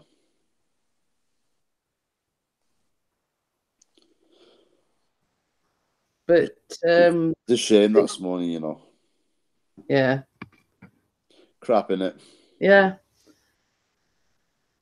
It's going back to this, you know, not being in the right frame of mind. You know what I mean? It is horrible. I mean, you can't. I mean, I've been down there. I've been down in pits of despair and whatever. But you know, you can't think the reasoning, if you know what I mean. Let's say. Honestly, I know you don't know about who this person was, but one of the kids had only just. It was a baby girl because I'd left the Millie and said to her, "Keep in touch on Facebook, blah blah blah." I've known her for about 10 years. So keep in touch and let me know that you get on with the baby. Baby's only going to be coming up to 1, at the most 2. Yeah. I wouldn't have thought it was that far. But you see, as well, Ian, when you've had a baby, I mean, I was one of the lucky ones, touch wood. I never had postnatal depression. There is it. But if they don't get the right treatment, then yeah, that's what happens, if you know what I mean. I mean, even 2 years down. I mean, you know, I watch Real Housewives of Cheshire. Yeah. And Tanya were on last week, and she'd been on antidepressants 5 years. Yeah. And she gets terrible postnatal depression. She does, but I also think there's a lot of other things going on with Tanya, because obviously, as you know, I know them. Yeah. Anyway, I think there's a lot more, as we said before, going on behind closed doors. People don't realise. And I know certain things what do go on there. He's not around a lot of time, though, is he? No, he's not. No. I've been there a few times and sat in the house with her a few times, and thought, you're on your own here in this house. And it's not a house like me and you come from. Yeah. Her house is massive. Well, I wouldn't actually, I mean, a few weeks back, I mean, I don't know when it was filmed, but they had a big fire and they lost everything. That would have been filmed about this time last year, when they normally do a season like this one now. Yeah. Filming for the next one already. Yeah. So, but I do know, like, when this one started, they had a massive fire. Because would you like me to tell you that Tanya has got a new bar and cafe in Lim in Warrington? At Tanya, that's that Esther. It's not. It's Tanya. It's well, I was going to say I saw headlines on thing that it were Esther, and it were in that were it. Well, it's Tanya. I think the one you're on about is it hairdressers up the road? That Esther, right? No, Esther's, she's foreign. This isn't been released. This is only coming out onto next seasons, because the grand opening is going to be on the next season for it. It's not even open yet. But you see what I tend to do as well is it comes up like on headlines, you know, blah blah blah, and it did say, but it said Esther, we're opening it were a tapas, and they were current owners were retiring or something. Right. It's Tanya, it's not Esther. The headlines were that it were Esther, you see. It sounds very, very similar. It's Tanya, because I messaged Tanya and said, is it Dawn? Which one? And she said, it's me. I think they've all got a bit of cut in it, to be honest. Yeah. Because I mentioned to her and she said, I'm in... What was it she said? I'm in silent partnership, but it's going to be my brand that's going to be there. Oh, so basically they've all got the finger in the pot, so to speak. Yeah, well, Dawn Ward's PA Nicholas. She has a, what's that called? It's something like number 68 or something like that. It's called. It's a calf. And I thought it would be dead expensive. And Dawn said to me, come along. She said, it's my PA that runs it. I said, all right. I went in, the food, it's a die for. And it was just like going to Weatherspoons. So it was just like them kind of prices. It wasn't an expensive kind of gaff. But yeah, I did see the headlines about it being in Lim. It's 10 minutes away, that from Bella. Like 10, Oh, wow. 10, 15 minutes away. I know roughly where about it's going to be. If you live in Lim, you've got a bit of money. I know that. Because I remember looking at renting a house out down there with Idiot. And prices are through the roof. I can imagine. It's a very small village it is. It's got Sainsbury's and it's all very posh, old-fashioned bars. That kind of area. So... But to say, I mean, the headlines were that it were this Esther, but same as I say, I mean, you don't know what's going off behind closed doors. I mean, she probably bought the idea, but you know, obviously she needs the money to invest in it. Let's say Esther owns Alderley Edge Hotel, but no one knows about that either. We see the fact of the matter is, I mean, she were with a rich ex-husband, and then she left him and had this kid with another fella, and he were bankrupt and blah blah blah. So she went back to her husband, and now they getting a divorce, and she's gone back to other one. I can't keep up with it. I can't. The only one that you can never get any information out of or her it's going, she does keep a lot to herself, is Leanne. Leanne's very, very, she's very paranoid. I remember I was in Liverpool. We were at I'll tell you what we were at. We were at Dawn Ward's daughter's singing. She was in a band, Derby. Yeah. And I was at it. I was up front the stage. As we were all coming out, I remember Leanne saying to Dawn, the press is here, I need to get gone. And it was out the fire exit door, boom, from gone. And he wasn't. There was no. We all walked out. There was no press there, but she were panicking because thinking that press was there. Yeah. I mean, Alexander, I don't know what a second name is, but we're talking about the Real Housewives of Cheshire. That's sort of I like watching anything like that, and we're talking about the Esther that's in the Real Housewives. I don't know a second name. And Esther isn't as dumb as she makes out in Real Housewives either. I know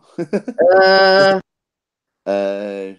She's actually a very, very intelligent woman, believe it or not. And she's not as dumb as she makes out to be. And her so-called English isn't as bad either. She can speak to you pretty well.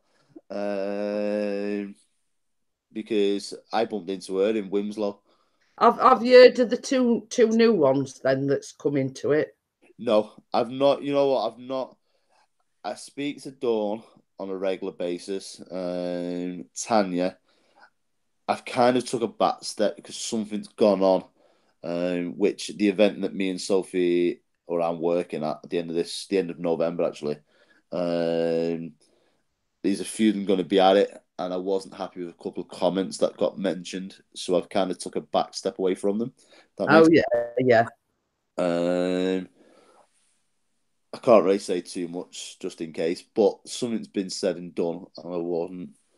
But no, I don't know what's going on there. I don't know anything as such. Some as I say, I mean, apparently that's one of the reasons why Leanne left as well, because there was this thing with her and Dawn going off. And there's a lot more behind that than what people know as well. Yeah. The press, you don't always believe what you read in the press. The press are very, very funny. Press only put out there what they want you to know. Yeah. So, Well, it's a case of the very high profile, and same as you said, they only put out there what they want you to know. Yep. Dawn's going on to new things. I do know Dawn's going to new things. So I do know that. There's a new program coming out for Dawn. Oh, so she's sort of branching out onto her own thing then. Yeah. Yeah.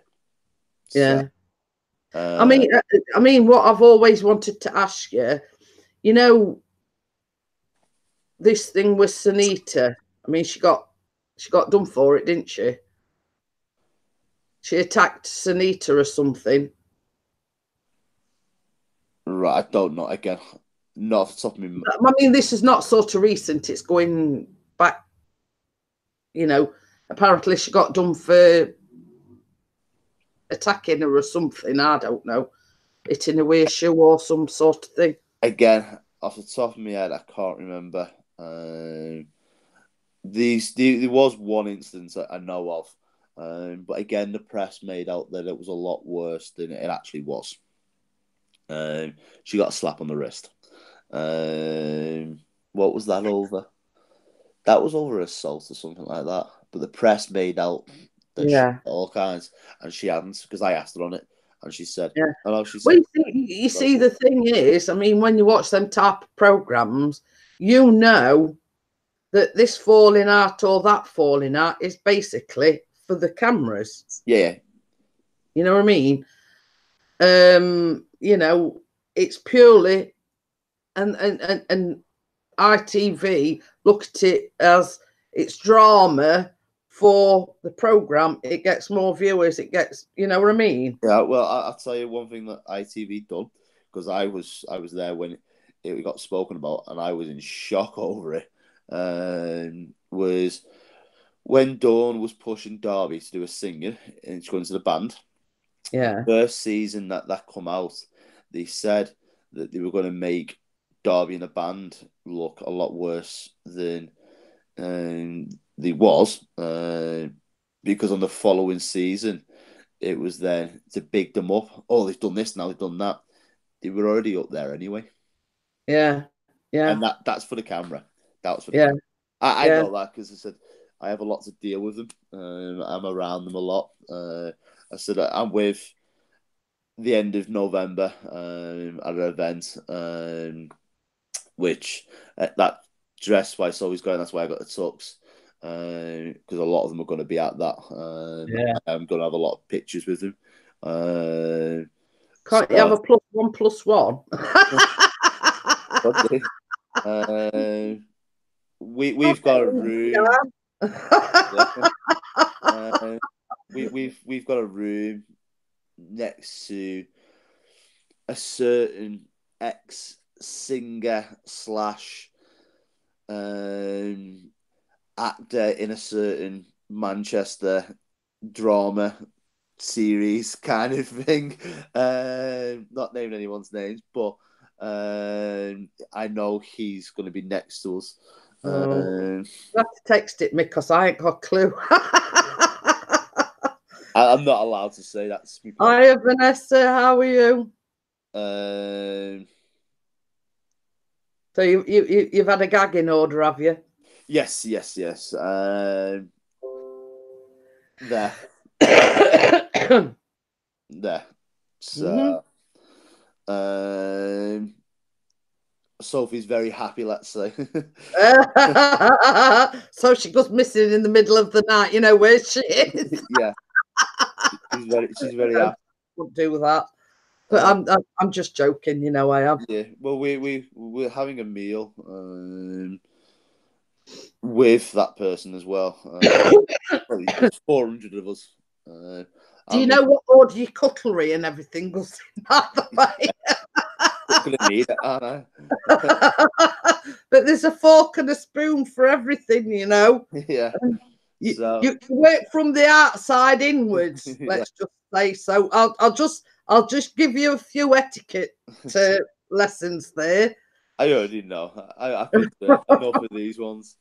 But we're having there's a meal of 400 guests, and then I'm going to be also doing the MCing as well as announcing them on stage and stuff like that. And Yeah, you've got to put your posh voice on then, have you?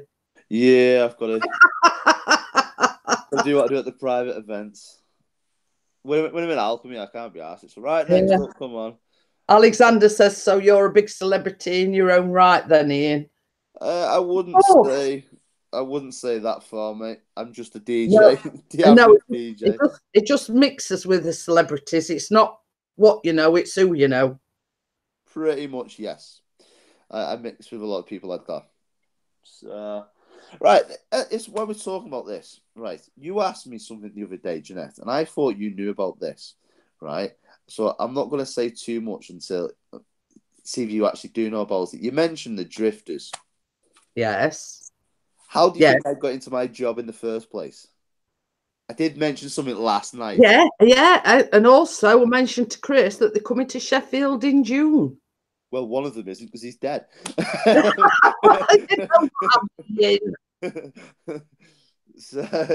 was advertised and it said they're coming to Sheffield in June.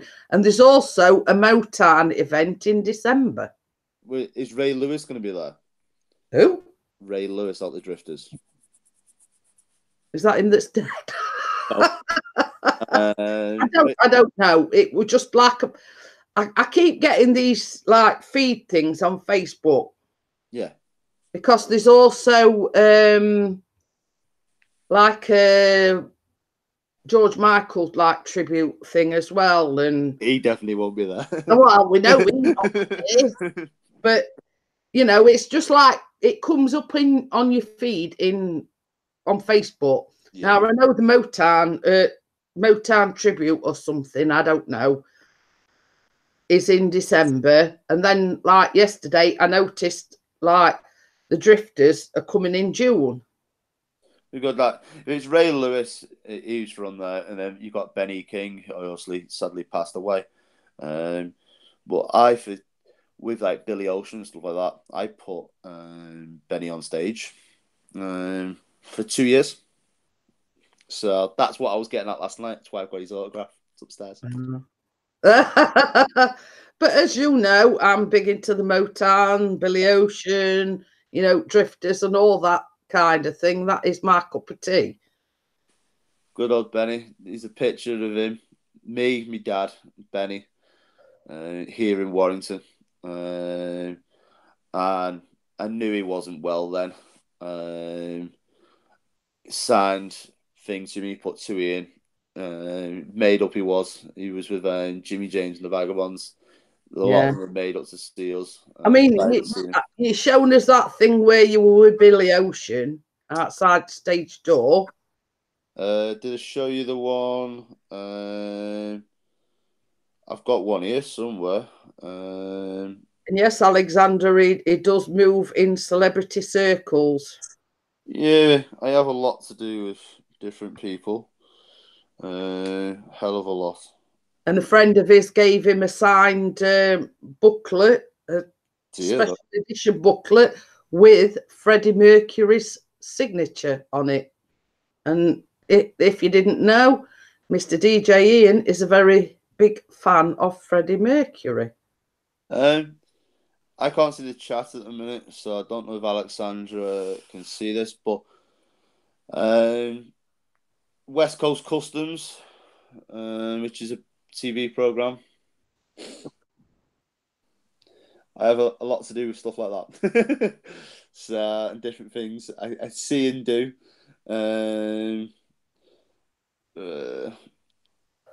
Let's just edit this picture because there's somebody that I don't want you to see.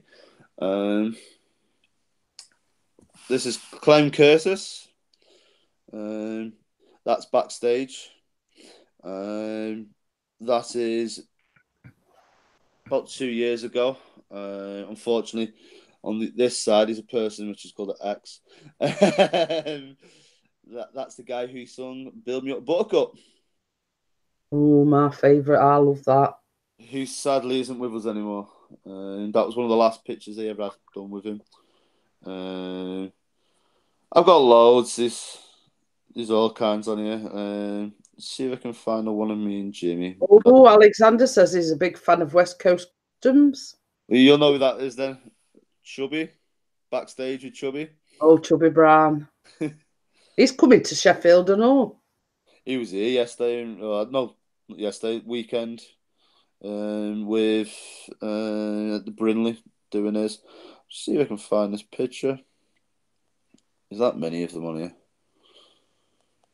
Freddie Mercury's house. Yeah, outside Freddie Mercury's house.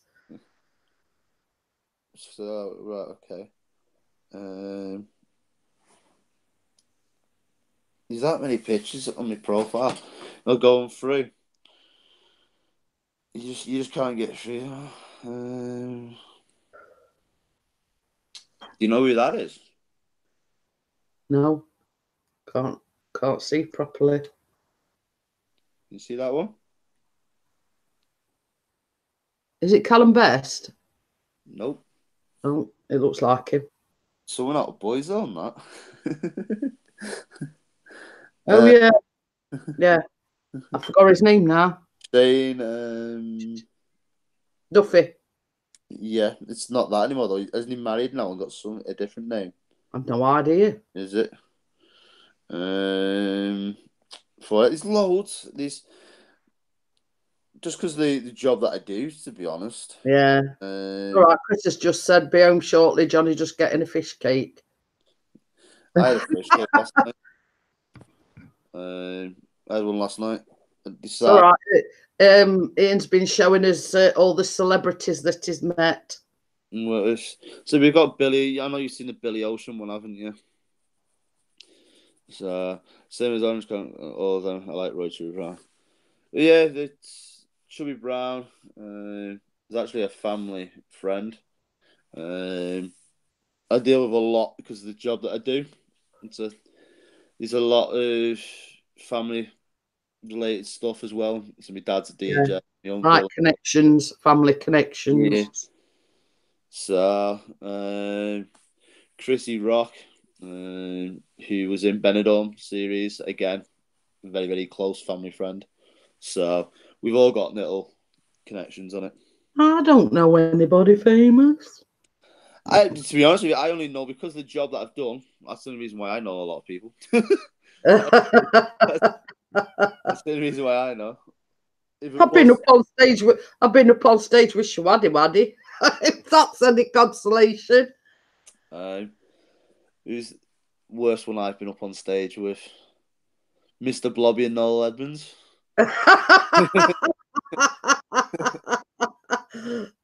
Not one really to brag about, not really. Yeah. If you want me to go even worse than that, I've been up with somebody that I believe is actually in prison now.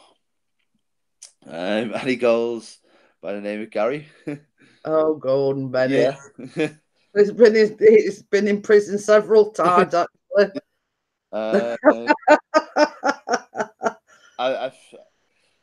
I've been on stage with him.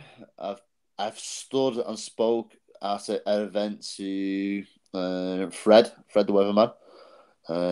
He's another one that's in prison. Yeah.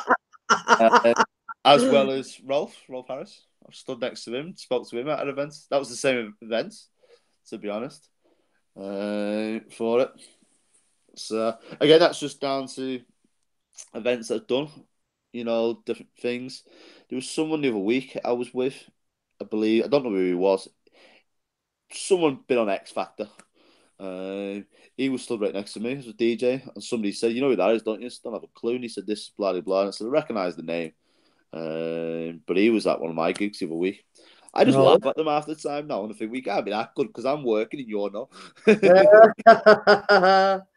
Well, it's like everything else. I mean, a lot of the X Factors and Britain's Got sort of they win it and then they fade into oblivion. Let's say. Yep. I mean, like Susan Boyle and that Paul Potts, they sort of were big for a while, and now you don't hear anything of them nowadays. What's the call we won? The voice out of Liberty X. What's his bloody name now? I've worked with him. I shared a video the other week. He was on my dance floor the other week at somebody's wedding. Somebody booked him to sing, so I ended up meeting his manager, meeting him, and announcing him on stage, and stuff like that. So you do meet a lot of people. Says the DJ business, you end up making a lot of contacts in the celebrity. It's not. It's like you bump into them, don't you? Guess who? Yeah. I've got a nice background, Alexandra. You're right, Chris. Ah, not bad, mate. You're not bad, lovely. I've got a bit of a background. I used to work at a certain holiday camp that I used to. He used to work at a certain holiday camp. Yeah. A big holiday camp, in fact. Yes. I'm dressed up as a bear. Yeah, cheers for that, Jeanette. Well, you've got to let everybody know you were the bear. Billy the bear, in fact. Let's get it out there. So I ended up DJing there for a little while. So if you know who Billy Bear is, you'll know the holiday camp. Yeah. Yay! Alexander's guessed it. Yeah. Butlins. Yeah. If I'd known that all them years ago, I'd have kicked him in nuts. Wouldn't have felt much, mate. It's very bad around that area. I was going to say we've probably been there when you've been that certain bear. You have probably seen me be on stage when you've been at Skeggy and stuff like that. And, we used to go to Skeggy Butlins for years and years and years. You will have seen me. You will. I was on the stage as I was doing everything I was doing. So I possibly might have served you at one time behind a bar because I did a lot of bar work there as well. I did a lot. Yeah. Well, at one point they did actually have a bar on the centre stage thing, didn't they? That's the one, haven't they? No, because they changed it to something else now. Oh. I think. Well, we haven't been like for the last 2 or 3 years because we sort of made that decision. Well, it's got too expensive. Yeah. My dad was over there last week. I mean, you know, when we went to the WWE event, yeah, we only went Friday to Monday, and it was like nearly $1,000. Yeah. You're paying for a week, but you're paying for 4 people. Even if there's only 3 of you going, you're paying. You get a Shelley, they're charging you for 4 people, and it's like there's only 3 of us charges for free. Yeah, yeah.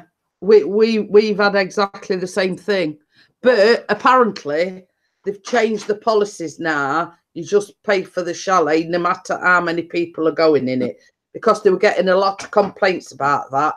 They're charging you for the extra person, like. As you know, there's only me, Chris and Callum.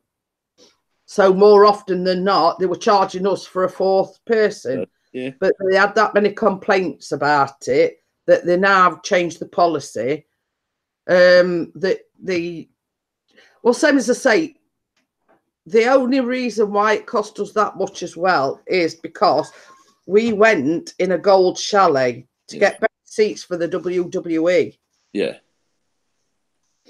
Because the more expensive accommodation, the better seats you got. But when all said and done, the seats that we got were smack bang right behind one of them great big white posts. Yeah, for it. So it weren't all that fantastic in first place. I mean, don't get me wrong. I mean, the accommodation was nice. Well, lovely. Yeah, you've got like dishwasher in, and even though sort of we always go off board as well. I says to Chris, I says, well, I'm using dishwasher before I go. I'm making sure I use dishwasher. Because of my name, when it goes through on the system, if I book, say, a bronze or a silver, I always get upgraded anyway for it. So the name goes straight through. And it's just like, because I've been going for years anyway, they know it's me. So what they do is they bang it up, and then I use it with a gold one anyway. But you see, I mean, like back in the day, there were a lot peppered all over the country. There's only 3 now: Bognor Regis, Minehead, and Skegness, isn't there? Yep, and I was at the Skeggy one. It's a good old Skeg. Well, so we received the little bear. Yeah, so basically, I mean, when we went to the WWE, it was the Minehead. We've been to, some as I say, we used to go to the Skegness one. The only one that we haven't been to, one at Bognor Regis. You know the lad that normally sings called Kyle in Alchemy? Yeah. He was a redcoat at Minehead. Oh. He was at Minehead and Skeggy with me. Yeah, but there's a lot of celebrities started out as redcoats. Shane Ritchie, a lot of them, they've all started at that. Yeah. So I've worked with a lot of people over the years because of Butlins. I had a woman contact me, bloody hell, gotta be 5-6 years ago, and she said to me, "I've been searching up and down, looking for you to see if you were still in this game." She said, "After you've left Butlins," and I said, "Yeah," I said, "It's me." She said, "I know you did a bit of DJ in the adult weekends and stuff like that." I said, "Yeah." She said, "I'm getting married. I'm just wondering, is it something you'd be able to do? I've always wanted you to do it." And I said, "Yeah." I said, "This is what I actually do for a living now." So I've left there and I do it for a living. Yeah. Kept in the entertainment. So you're just lucky because most people, when they leave Butlins, go into different jobs. They don't normally do what they've carried on, kind of thing. Yeah. I said, "I'm staying into it." So I ended up doing her wedding for her, and she was made up. I've done loads of parties and different things. It's good. You have a lot of contacts and a lot of people from there. Yeah, well, that's it, isn't it? I mean, it's while you're there, you get to know people, you get to know, and then they sort of say, "Well, I knew this DJ when he worked at Butlins, blah blah blah," and it's like it's like word of mouth. Yeah, well, we were in Liverpool City Centre the other day. It's all right. Chris has just said like snow showers.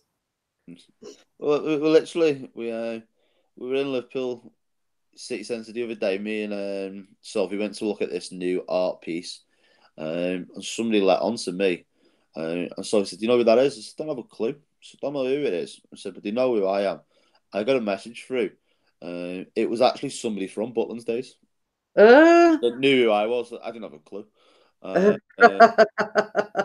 got a message on Facebook saying, "You know, I know the name through Facebook, but it's like 4,000 people on my Facebook, so I can't keep up with them." That's it. So it is what it is. But yes, Alexandra, that's when I used to work. That's how I've got into this game, mate. Now you know. So and he's not just big, you know. He's done the Billy Bear thing as well. So yeah, I've done everything. Done everything. But it's a case of when you work at Butlins, you're jack of all trades and master of none, isn't it? If you know what I mean. Pretty much. Hey? You can. If you want to go into Butlins and you want to just work on the bar, you can have the choice of just doing one job. Where I had personal reasons why I went to Butlins in the first place, and I wanted to throw anything that they wanted at me to do, and they did throw a lot at me, and I took it with both hands. That's it. You've got to embrace it, haven't you? If you know what I mean. I didn't know what was coming on. Well, I didn't, to be honest. My plan was not to come home from Butlins, but I knew one day something had to change. So I had to go into something else eventually. So I was thinking of more of that, and they helped me a long way. They give me a business here now back at home. Yeah, but I mean, when you look at it, a lot of the people in the redcoats in Butlins are actually younger people. It's not something that you could sustain as a career. Let's say Ellen, I was on my Ellen Golding. She lives down here at Chester. She's just gone back now to Butlins. She left and went to uni, and she's gone back. Me and Kyle get asked all the time. I've been asked early on this year, would I go back? The money's crap. It's not what it is, what I get now. So I mean, people look at it as, you know, you get your accommodation, you get your meals, but at the end of the day, if the pay's crap, it's all well and good having your accommodation and your meals, but that is only like a tiny proportion, you know. It was £25 every 2 weeks for the Shelley. So it's £50 a month to live on site. And then we did get discounts on the food in the staff calf. But Yeah. we still had to pay for it. I still got discounts around Butland, so in the spa and stuff like that. But it wasn't much. It was like 15% No. off. I still love living and still wants to go out and drink. Hiya again, Caroline. We're thinking I'm gonna shut it down because it's nearly 12:30. What time it is now? Yeah. So yes, thank you for everyone coming in. Thank you for enlightening us with his couplings, escapades, and whatever. And thank you for coming on the panel. So I'll see everyone in the morning, and I'll see everybody tomorrow bright and early. Bye. Bye. Bye. See you later. Bye.